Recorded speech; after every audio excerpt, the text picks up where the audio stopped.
Hello, my name is Rabbi Paysach Krohn, and I would like to introduce you to a wonderful friend of mine, Rabbi Daniel Senter, who is just one of the most fascinating people that I know.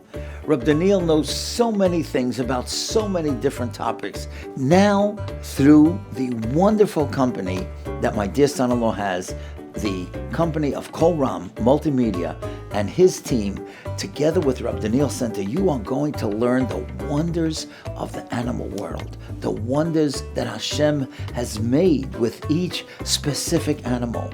And you're going to hear Rabbi Daniel talk about the donkey. Ever think about it? Why did the donkey have such big ears?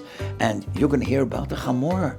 You're going to hear about pidyon, chamor, which is a mitzvah in the Torah that deals actually with an animal that's treif. Isn't that amazing?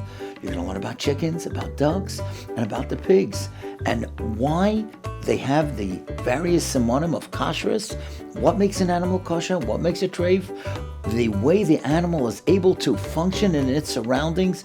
Every animal is so different, and then we can really have an appreciation of what HaKadosh Baruch Hu has done with all the animal kingdom. Watch it. You'll be as fascinated as I am. Welcome to this exciting episode of World of Wonder. Today we will be exploring the wonderful world of farm animals. We will be visiting an actual farm, owned and run by Rabbi Daniel Senter. You remember him from our Be Amazing program, right?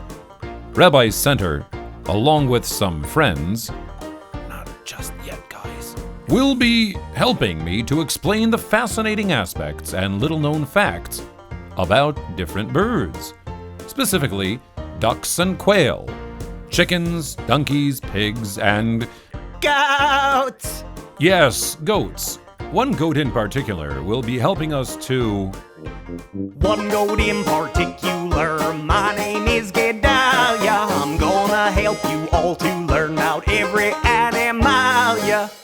Birds like ducks and quail, chicks, pigs, donkeys wag their tail. I will do it very well. Meh. Nice. One goat in particular, my name is Gedalia. Thank you, Gedalia the goat, our singing animal narrator extraordinaire. Now back to the business at hand. Allow me to utilize my extensive knowledge with the aid of these very specific charts and graphs, elucidating the many aspects of our incredible farm animal world. Starting with birds. As Rabbi Senter explains, the Torah discusses 24 non-kosher birds, but we are not able to identify the kosher ones with visible simanim the way we are with other animals. Most other animals, we are given simanim, we are given signs in identifying what's a kosher species and what's a non-kosher species. Birds, the Torah just identifies, here's a list of 24 either categories or particular types of non-kosher birds, and all other birds are kosher. So that should be easy. Let's find these 24 birds. Any bird that's not one of the 24 is a kosher bird. The problem is, although the Torah lists them by name, we're not exactly sure which birds those birds are. Therefore, it is imperative that we study the nature of various specific birds in order to determine... All right. We got this. Come on, gang, help me out. Rabbi Senter had a farm in upstate New York, and on that farm he had some birds. Listen to them chirp. There are so many kinds, but we don't have signs. So only eat one's named in Torah, handed down by our Masorah. Yay, Masorah! Rabbi Senter had a farm in upstate New York. Well, yes, that gives us a good overview of birds. Moving on to ducks. Many ducks quack, and one of the things we use as a sign of a kosher duck, that's actually debatable, but many people say that in order for it to be a kosher duck, it has to quack. There are many species of ducks that just don't quack. Ducks are incredible flyers. If the need be, ducks can fly very high. Planes fly thousands of feet up in the air, and there have been planes that have seen and counted ducks as high as 2,000 to 3,000 feet above the ground. which is an incredibly high altitude that ducks are able to fly at. The fascinating webbed feet of the duck are designed to allow it to thrive in almost any climate, from freezing Arctic temperatures to steamy hot weather. Additionally, the fact that they are waterfowl means that ducks can dive, swim, and then dry off to thrive on dry land as well. They can fly fast, far, and as Rabbi Senter noted, very high as well. Ducks' webbed feet have so few nerves, not too much blood flow. We're waterfowl, so we can dive from surface to below. They can walk on ice, flow over trees so nice. Ducks migrate miles, so versatile. They swim and walk and fly in style. And they don't all quack, you know. Moving on to another fascinating member of the bird family, quail. Quail are probably the slove of the Torah. And the slove was in the desert. Well, quail are desert birds, so it makes a lot of sense. And they live primarily on the ground. How do I know quail is kosher? So we talked about the fact that we had a Masorah. Quail that are kosher are called Quaternic quail. And those are the ones that we have this Masorah from one generation to the other generation as being a kosher bird. So that's why it's so important that you have a clear Masorah, because otherwise I'd say, oh, quail are kosher. Go to the supermarket, buy quail eggs. If you're not buying the right quail egg, you could actually be eating chas v'sholem, something non-kosher. So it's very important that you have a clear Masorah, and that Masorah is handed down from a reliable source from one generation to the next. Quail have many distinctive qualities. They are easy to care for and are commonly kept for their eggs, since they are exceptionally good at laying eggs. Quail are not as commonly found around the world as chickens, and they do communicate with each other through different sounds, such as the male crow, unlike the rooster's cackle. Males and females are easily distinguished from one another by their spots. Female quail have spots, while males do not. Quail are kosher like we Slav, they live on the ground. How many eggs we lay with love on female spots I found? Check 'em out. They make noise, males crow. Don't eat unless you know you haven't failed To find real quail, I'm a real quail. Quail is kosher, just make sure it's real quail you have found. Ba ba ba ba ba ba ba ba ba ba ba. We're dancing here. Chickens. Chickens have a bad rap. They're known as a dirty and messy breed, which they are. They are also known as silly and cowardly. But Rabbi Senter's chicken fun facts may surprise you. Mother hens actually talk to their young, what are called peeps at that point, when they're still inside the egg. As incredible as that is, the peeps, the baby chickens, will talk back to their mother, which is just unbelievable. The other thing is chickens actually can communicate, and it's not just that to us it all sounds like chickens chirping. The amazing thing is there are more than 100 different sounds that they make, so much so that chickens can communicate danger. People say chickens aren't very smart. Well, HaKadosh Baruch Hu created them with these incredible abilities, and they're able to communicate danger, whether it's danger up in the sky or danger hiding in the bushes. So there's an old expression, you're chicken. I don't know exactly where that came from. It might have come from the fact that if you approach chickens, they'll run away. They're smart. They don't know who you are. Me, they're going to run to because they know I bring them food. But if somebody comes who they don't know, who they're not expecting food from, they'll run away from. And chickens in the wild are very, very hard to catch. So maybe that expression came that you're chicken, because if you run away, chickens run away, but chickens are actually very brave. So when people say you're chicken, well, chickens are really not so chicken themselves. Chicken eggs come in a wide range of color, from very dark to light brown to our most commonly used white eggs. Chickens usually lay about an egg a day, which adds up quickly, up to 350 per year. The hen is the female and the rooster is the male. Hens are really good mothers. A mother hen turns her egg every few minutes, averaging turns of 50 times per day, to ensure they develop perfectly. Rubber chickens use this joke, such a silly bird.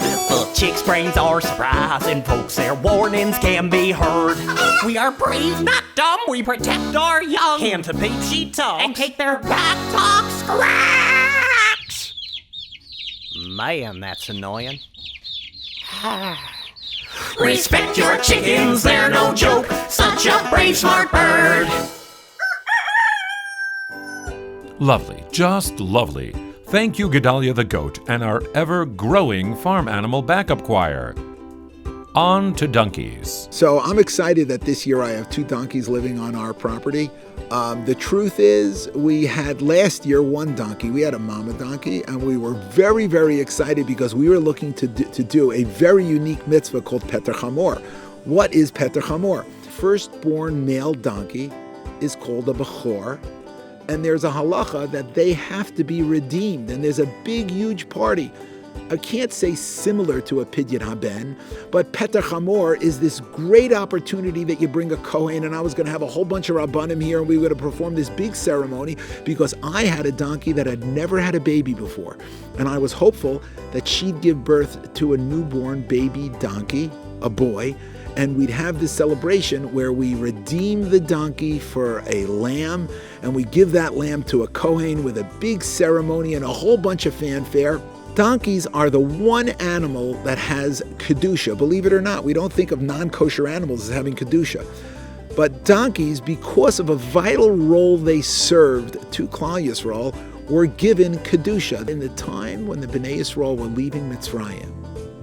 Due them for all of their hard work was a rechush gadol, a lot of wealth. Donkeys are called beasts of burden, which means they're great at carrying loads. And the donkeys were there and ready to help Klal Yisrael. And the Klal Yisrael loaded up their donkeys with all of their gold and silver and valuables. And the donkeys carried them throughout the Midbar and eventually into Eretz Yisrael. In recognition of that, the Torah tells us that our donkeys have kedusha. And we have the mitzvah of Peter Chamor. Unfortunately, or it's HaKadosh Baruch Hu's plan, so we have to say fortunately, on Shavuos, we had our first baby donkey, but she was a girl. So now we're going to have to wait for Ting, that's our baby. She's got to go, it takes 3 years for her to have a baby, and we're hopeful that in 3 years from now, when she gives birth, she'll have a little baby boy, and then we'll invite everybody back for a big party, Peter Chamor. Donkeys are very cautious and smart animals. That's why you can't really get a donkey to do something they don't want to do. You have to coax them and work with them. But donkeys they're not stubborn. People say they're stubborn. Donkeys are known for being stubborn because if they think something is dangerous or not safe, they won't move. The famous case of that was Bilam. When the donkey saw the malach standing in his way, he said, absolutely, I'm not going to not listen to Hashem. And he stood his ground even when Bilam hit him. Donkeys are known for their incredible hearing thanks to their long ears, which can hear another donkey from no less than 50 miles away. The ears also help the donkey stay cool in the desert sun by radiating heat away from the body. Donkeys have exceptional memory skill and can uncannily remember a past owner from years before. Donkeys have kedusha, folks, more special than they seem. The Torah teaches us that their firstborn must be redeemed. We have huge long ears, we can hear quite clear, keeping cool when hot, but forgetful we are not. Beast of burden means Strength is in their genes. stubborn as a mule. Caution is the golden rule. Is that really what you sound like? Ugh. Don't underestimate the donkey, folks, more special than they seem. Now it's time to discuss an animal that, well, somehow makes us Jews just a bit uncomfortable. That's right, you guessed it, pigs. Here's Rabbi Senter to give us some insight into just why that is. Pigs were the types of animals that Yidden generally didn't raise. There's actually an isser of raising pigs. Now, why is that? The answer is that pigs, as opposed to our donkeys and our horses, which are work animals, pigs are used basically for food. So being that it's a non-kosher animal and made primarily for food, and therefore the food is not kosher, it was something that we wanted to stay away from. So the reason why we brought pigs, again, I don't normally have pigs. I even kept them away from the area where my other animals are because I don't want people to think that I have pigs on my farm. But I thought it was important to show the pig in contrast to our kosher animals. Now, people would say, that's the most non-kosher animal. Well, in a sense, yes, because it's specifically mentioned in the Torah. The Torah says the chazir as a non-kosher animal. But in truth, the pig has one of the two signs that would make it kosher. Pigs do not chew their cud, but they do have split hooves. So is it really the most unkosher animal? It's not really the most unkosher animal. Though it may seem a bit distasteful, pigs actually roll around in the mud all day long and stay incredibly filthy, smelly, and dirty for a reason. They don't sweat. So pigs release their heat in the mud, which is wet, cold, and sticky. So perhaps the next time your mom tells you that your room looks like a pigsty, you can answer, "Just keeping it cool, Mom." On second thought, never mind, don't answer her like that. Pigs will eat almost anything, so overfeeding can be a big issue. Pigs also have a large, round, flat nose that can dig, has an incredible ability to smell, and can even be used to sniff out danger. Pigs have split hooves, but don't chew cud, so kosher we are not. We roll around in mud all day, we smell and snort a lot. Ew. Mud keeps them cool, eat anything's a rule. Pigs can sniff out danger, but kosher we are not. For mammals to be kosher, they have to have two simanim recorded in the Torah. Those are, they have to be mafreses parsa and marle gera, which means they have to have split hooves and they have to chew their cud. And we have to make sure that they really do that. And what I mean by that is when it has split hooves, the hooves have to be split completely through and through. And malegera means they have to eat their food twice. They swallow the food and then they actually regurgitate it. They bring it up and eat it again. Mountain goats have split hooves, which gives them really good balance. They can climb almost vertical, which protects it from dangerous predators. Goats live in areas that don't have easily accessible food. They're browsers versus grazers that stay in one place, and this gives them access to areas of food that other animals can't get to. Instead of round, goats have square pupils, which enables them to see in almost every direction. Though they taste almost the same, more people in the world actually drink goat's milk than cow's milk. And goat's milk does not naturally separate its cream from its milk as cow's milk does. Goats are excellent climbers, as we discussed, and they may climb not only to avoid danger, but also because they are tempted by something delicious. We mountain goats can climb and browse, finding food and leaves. Our milk tastes just like cows and we can see 350 degrees. Square pupils in our eyes, our milk's homogenized. We proud old goats will just astound. Respect us if you please. Yeah! Go Gedalia! Go Gedalia! Stop. Thank you very much. So to sum up, I'd like to thank Rabbi Daniel Senter as well as Gedalia the goat and his fabulous farm animals for teaching us so much today. So people often ask me, so why are you so interested? This is not your average rabbi, is not necessarily a farmer. What is it about farming which is so intriguing to you? So the answer is, I believe specifically with farming and just being around nature and animals, you have a unique opportunity to see HaKadosh Baruch Hu and the way what he has done to program into each one of his creations the unique ability to survive in their environment. Having that opportunity, whether it's waiting for a chamor to do the mitzvah, or all the halachos related to how do you milk a goat, what do you do about Shabbos, what about an egg that's laid on Yantiv, all of these things, when you learn them in halacha, it's wonderful, and being in the Beis Medrash is certainly where we belong. But also having the opportunity of seeing it in nature. I've had the opportunity of bringing Rabbanim here, and they're saying, "Oh wow, that's what we learned about," and that's the amazing part of bringing the Torah to life. So having the opportunity of having you here and talking to you and showing you all these wonderful things is certainly something that's been exciting for me, and it's been wonderful spending time with you. We did it, y'all! Rabbi Senter had a farm in upstate New York, and on that farm he had had some birds. Listen to them chirp. Stacking quails of many kinds. Bravest chickens blow our minds. Donkey's hearing is astounding. Things in mud, their surroundings. Animals are in the Torah. We must learn from our Torah. Rabbi Senter had a farm, and on it there's a goat. Rabbi Senter had a farm in upstate New York, and on that farm he had some birds. Listen to them chirp. Stacking quails of many kinds. Bravest chickens blow our minds. Donkey's hearing is astounding. Things in mud, their surroundings. Animals are in the Torah. We must learn from our Torah. Rabbi Senter had a farm, and on